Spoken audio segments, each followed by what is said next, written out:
head is pounding. I have a huge headache. I think I'll take an aspirin. Hey, do you know where aspirin comes from? It comes from the bark of a weeping willow tree. Hippocrates, who is considered the father of modern medicine, was the first to discover its pain-relieving properties somewhere between 460 and 377 BC. That was like forever ago.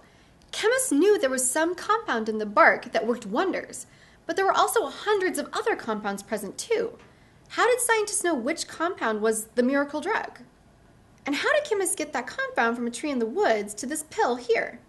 Well, first, all the different compounds in the tree bark had to be separated and tested by someone to figure out which one was the pain reliever. Not it. Sounds tedious. Finding out the identity of unknown substances is a big part of what chemists do. One tool a chemist might use is the empirical formula. The empirical formula is the simplest formula for a compound. It is the smallest whole number ratio of the atoms present. Before scientists know the molecular formula of a compound, they might only have enough data to determine the ratio of atoms present. This is one of the first steps in investigating and identifying unknowns. The empirical formula is different than the molecular formula. The molecular formula is a formula of a compound in which the subscripts give the actual number of each element in the formula. Let's look at the difference between empirical and molecular formulas. Here we have 4 covalent compounds: water, acetic acid, formaldehyde, and glucose. Each has different chemical properties and molecular formulas, but the same or similar empirical formulas. You wouldn't want to drink formaldehyde or acetic acid, but water is of course okay.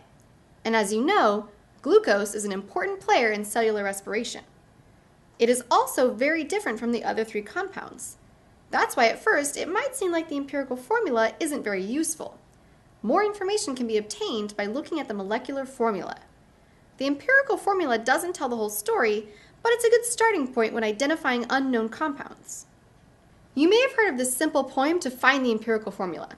Percent to mass, mass to mole, divide by small, multiply till whole. I know, it's kind of cheesy, but it's stuck in my head and I just can't get it out. That might be why my head hurts so much. Anyway, let's look at this quick problem. A sample believed to be aspirin contains 60.87% carbon, 4.38% hydrogen, and 34.75% oxygen by mass. What is the empirical formula? The first step was percent to mass.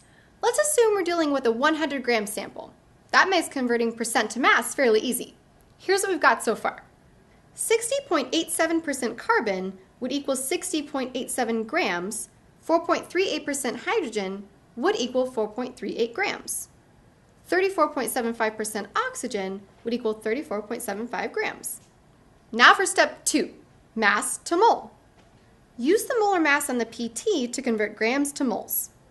The molar mass of carbon is 12.01. So if we use dimensional analysis to convert the 60.87 grams of carbon in our sample to moles, we get 5.068 moles of carbon.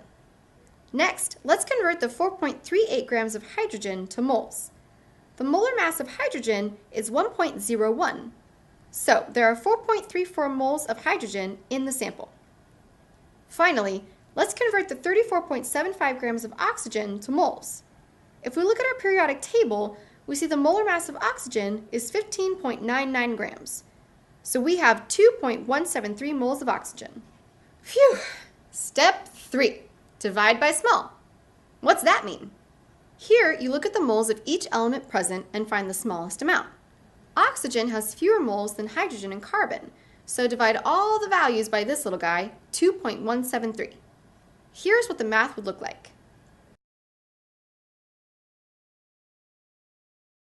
Cool, almost done. The last step says multiply until whole. That means multiply these numbers until the values are pretty close to whole numbers. Check out carbon. There are 2.33 moles. I know I've got to multiply by 3 to get 3/10 of a mole into a whole number. Let's try multiplying the rest by 3 to see if we get a whole number. The numbers we just solved for represent the subscripts in a chemical formula. So aspirin is C7H6O3. So like I said earlier, often the chemical formula of a compound is not known. Chemists must determine the percent composition and molar mass of an unknown compound through experimentation.